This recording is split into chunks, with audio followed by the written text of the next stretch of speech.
Sounds True presents Out of Your Mind, essential listening from the Alan Watts audio archives.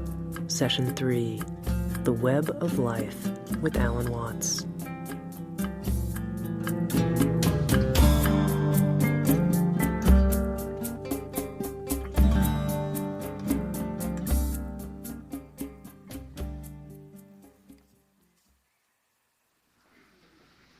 The web of life. Let me try from the first to indicate the point that we're aiming at. The point is this, that human consciousness is at the same time as being a form of awareness and sensitivity and understanding, it's also a form of ignorance. The ordinary, everyday consciousness that we have leaves out more than it takes in. And because of this, it leaves out things that are terribly important. It leaves out things that would, if we did know them, allay our anxieties and fears and horrors. And if we could extend our awareness, you see, to include those things that we leave out, we would have a deep interior peace. Because we would all know the one thing that you mustn't know, according to the rules of our particular social game. The one thing you mustn't know, that's really not allowed, that is the lowdown on life. And the lowdown, on the one hand, means the real dirt on things.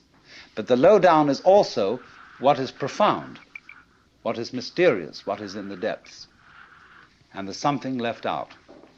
And our everyday consciousness screens this out in the same way that when you say you have weaving, you have, say, on this rug here in front of us, when the black finishes here, the black threads will go underneath and then appear again over here, then they'll go underneath the white, and then they'll appear again over here, so that the back will be the obverse pattern of the front. Now, the world is like that. Our sense organs are selective. They pick out certain things. They're receptive.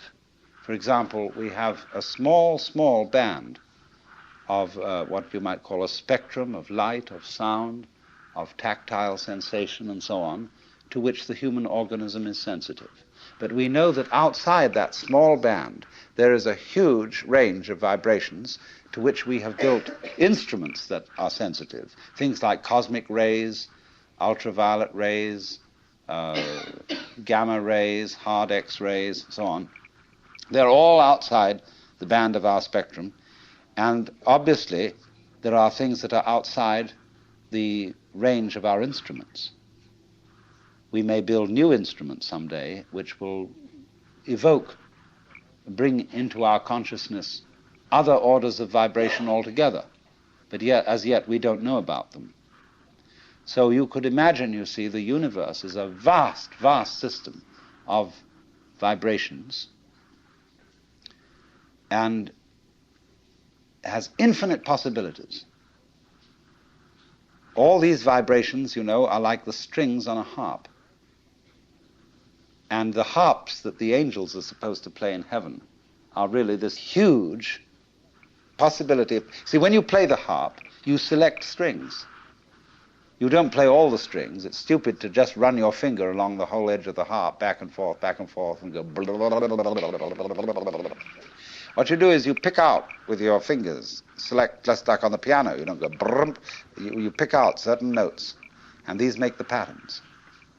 But at the same time as you pick out, you reject what you don't pick out.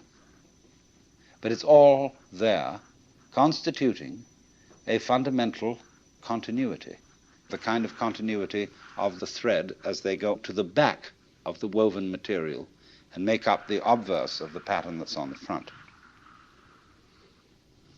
Now, the question that is absolutely basic for all human beings is, what have you left out?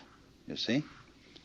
You are focused on certain things that constitute what you call everyday reality. Look, you single out people, and you see them sitting all around, and you know there are things that are really there. And then behind the people are the houses or whatever we live in, and the earth, and behind all that the sky, and so on. But we see the world as a collection of rather disjointed events and things. And I might say to you as you came in here today, now, my goodness, you all forgot something. What did you forget? And you think, my goodness, did I put my pants on? Did I wear a sweater? Did I got my glasses and my hair on, or my wig or whatever? And no, it's none of that. It was something you've forgotten. See, everybody's forgotten something. You left it out. You just missed it. See? And so I can bring this out, what you've forgotten, if I ask you, who are you?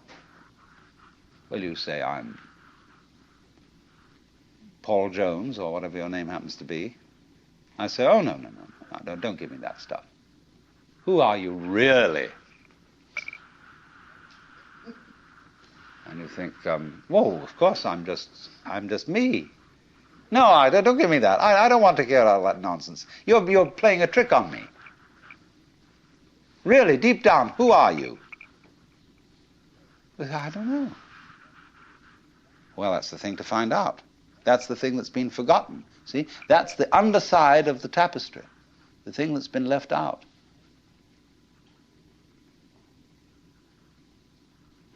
Because what we are carefully taught to ignore is that every one of us, fundamentally, deep inside, let's put it that way, is an act of, a function of, a performance of, a manifestation of the works. The whole blinking cosmos, with all its galaxies, and forever and ever and ever, whatever it is beyond that, what you might call God in the Western tradition, or Brahman in Hindu philosophy, or Tao in Chinese. Every one of us is really that, but we are pretending we aren't. And we are pretending with tremendous skill and deception. Now, what I would call a really swinging human being is a person who lives on two levels at once. He's able to live on the level of being his ordinary ego, his everyday personality, and play his role in life and observe all the rules and so on that go with that. But if he's only on that level, if he's only playing that kind of thing, and thinks that's all there is, it becomes a drag. And he starts being the kind of person who feels that he's just got to go on surviving. See? It's terribly important to go on surviving, to live. And he works at that. And his children learn the same attitude from him. And they, he says, well, I've got to survive because I've got all these children I've got to support, and so on and so forth. And then they take the same attitude, and they breed up children, and they feel compulsive about supporting them, because they've got to go on. And so nobody really has any fun. It's just, we've got to make this thing, you see? And you don't have to. See, whenever I get somebody who comes to me and says, really can't go on and I have to commit suicide, I say, well, that's entirely, you're right. There's really no reason why you should go on, and if you want to commit suicide, do it. You can check out.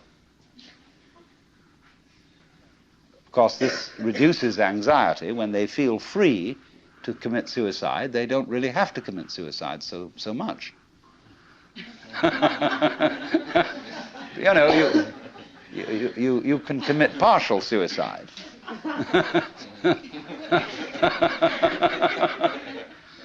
So the sense that you just have to go on living, see, that life is a must. When you say to anything spontaneous, see, life is spontaneous. It happens, in the words of the Taoists, Zheran, which means of itself so. That's their Chinese expression for nature. What happens by itself, what isn't pushed, but it just pops up, you see. Like, I'll never forget, there was a great Zen master I knew once in New York. He was giving a lecture one evening, and he was dressed in his gold ceremonial robes, and he was sitting in front of an altar like this sort of thing, but he had a table in front of him with very formal, with candles on it, and a sutra scripture on a little desk, and he was lecturing on the sutra. And he said, fundamental principle in Buddhism is no purpose, purposelessness. When you drop fart, you don't say, at 9 o'clock I drop fart. It happen of itself. You know, and all these pious Western devotees, you know, kind of put their handkerchiefs in their mouths and try not to laugh. You know? So, but that's the meaning of something that happens of itself, like drop fart or have hiccups or just you came into being, you know. It happens in a kind of a plop way like that. See? Now, you can't tell that process, you ought to happen. You must happen. Because that puts a bind on it. In the same way as when you have a little child and all the relatives that come to a party on Thanksgiving, and you put the child into the middle of all the relatives and say, now dear, play. See, it absolutely bugs the child to do it like that. And so this is the problem for every artist. Because an artist is a man who makes his living by playing, whether he's dancing or painting or playing music or whatever it is. And he has to overcome this problem. He has to know how to play in public at a given time on an appointment. See? Now that's not an easy thing to learn. But when you catch on to the trick of it, you can do it. To play on demand. That's the hardest lesson of life. To contrive what is called by my Japanese artist friend Saburo Hasegawa a controlled accident. The thing is that we have been educated to use our minds in a certain way, a way that ignores or screens out the fact that every one of us is an aperture through which the whole cosmos looks out. You see, it's as if you had a light covered with a black ball, and in this ball were pinholes, and each pinhole is an aperture through which the light comes out. So in that way, every one of us is actually a pinhole through which the fundamental light, that is the existence itself, looks out. Only the game we're playing is not to know this. To be only that little hole, which we call me, my ego, my specific John Jones, or whatever. If however, you see, we can maintain at the same time the sense of being this specific John Jones with his role in life, or whatever, and know also underneath this that we are the whole works. You get a very marvelous and agreeable arrangement. This is a most remarkable harmoniousness. I mean, it gives one's life a great sense of joy and exuberance if you can carry on these two things at once. If you, in other words, you know that all the serious predicaments of life are a game.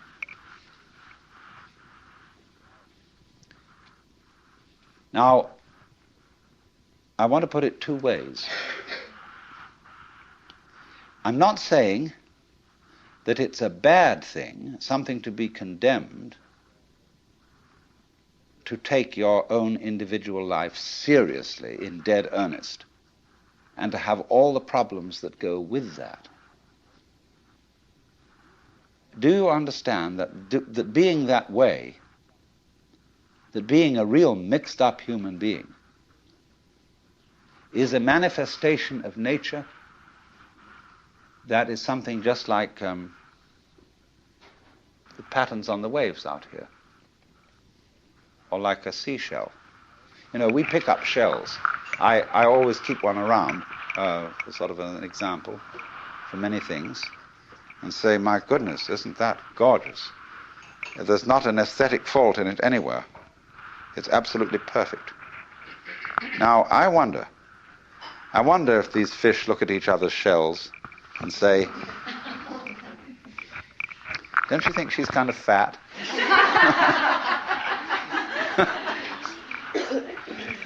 Oh my, those markings aren't really very well spaced. Because that's what we do.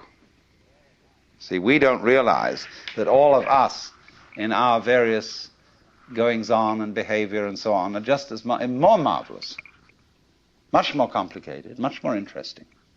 All these gorgeous faces that I'm looking at, you know, every one of them, some are supposedly pretty, some are supposedly not so pretty, but they're all absolutely gorgeous. And everybody's eyes is a piece of jewelry beyond compare. Beautiful. But we have specialized in a certain kind of awareness that makes us neglectful of that.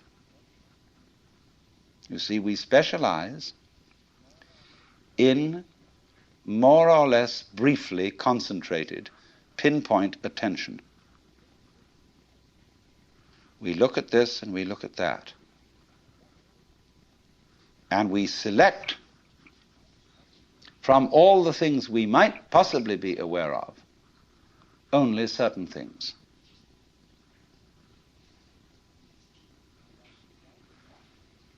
And as a result of that, we leave out of our everyday consciousness, generally speaking, two dimensions of experience. One, amazing beauty of experience that we never see at all. And on the other hand, the very deep thing, the sense of our basic identity, unity with, oneness with the total process of being. See, because we are staring, as it were, at certain features of the landscape, we don't see the background. And because we get fascinated with, you know, I could go into details of this shell, as I said, and put myself in the mind of a conch or whatever it is that lives in this thing, and say, that's not so hot, that one. Like that, see? And so I wouldn't see the whole thing. But when I look at it like this, when anybody looks at it like that, we say, oh my God, isn't that gorgeous?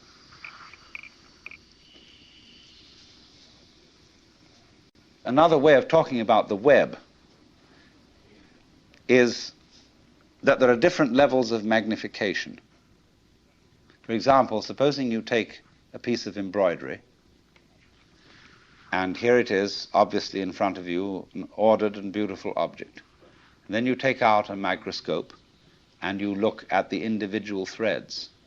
At a certain point, as you turn up the microscope, you'll get a hopeless tangle, which doesn't make any sense at all. The wrapped fiber that constitutes the thread is a mess. Hasn't been organized, nobody did anything about it. But at the level of magnification at which you actually see it with the naked eye, it's all been organized. All right, now keep turning up that microscope. Take one of those individual threads in the fiber that seems to be so chaotic and go into the constitution of that. And again, you'll find fantastic order. You'll find the most gorgeous designs of molecules. Then to keep turning it up. And again, at a certain level, you'll find chaos again. All right, keep going. And at another level, you'll find this marvelous order. Now you see, order and randomness constitute, in other words, the warp and the woof. Where everything is in order, everything's under control. In randomness, it's it's a mess. But we wouldn't know what order was unless we had messes. It's the contrast of order and messes that order itself depends upon. And so in this exactly the same way, it is the contrast of on and off, there and not there. In other words, life and death, being and non-being, that constitutes existence. Only we pretend that the random side of things, the disorderly side of things, could possibly win in the game of competition, or I would rather call it collaboration between the two. When you lose sight of the fact that the order principle and the random principle go together, that's exactly the same predicament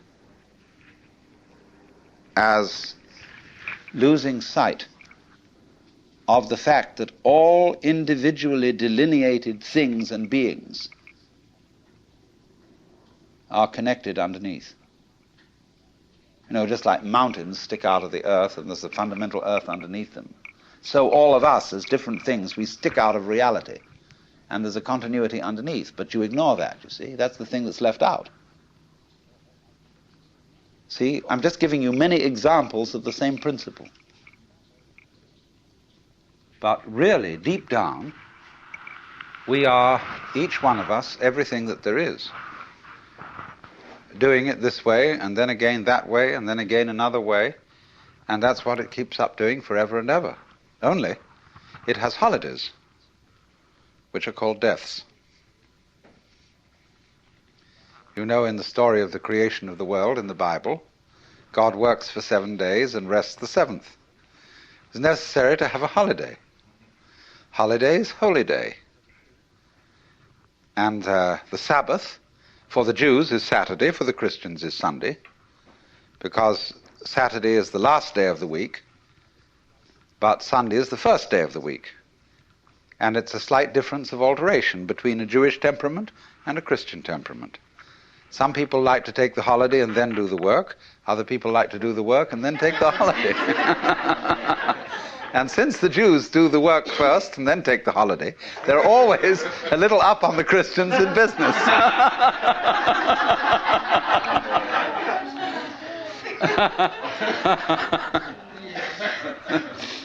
But the point is that a holiday, this pause between something going on, is of the essence of the idea of a web.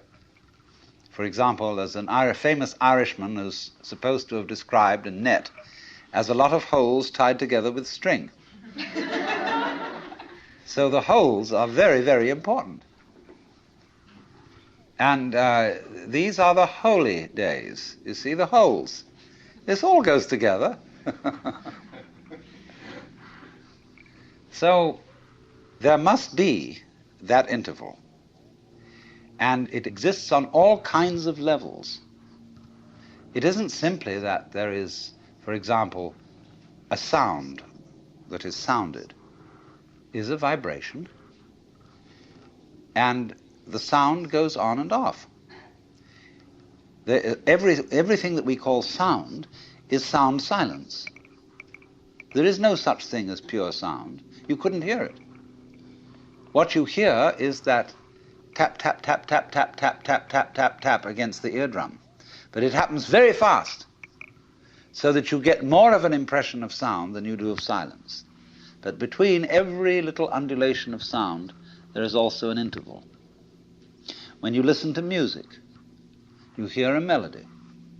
But what you hear, actually, that makes the melody significant are the steps between the tones, what we call the intervals. And a person who doesn't hear intervals is tone deaf. He only hears noises. He doesn't hear the steps. So that interval between whatever happens is as important as what happens. So we'll call these two things, the sound and the silence, the life and the death, somewhat analogous in weaving to the warp and the woof. Now, look at the marvelous way in which warp and woof go together. A piece of cloth is an extraordinary thing when you consider it's made of a line of string. There's something that always struck me as a child, fabulous, that string, just thread, could turn into cloth. Why should it hang together? How improbable.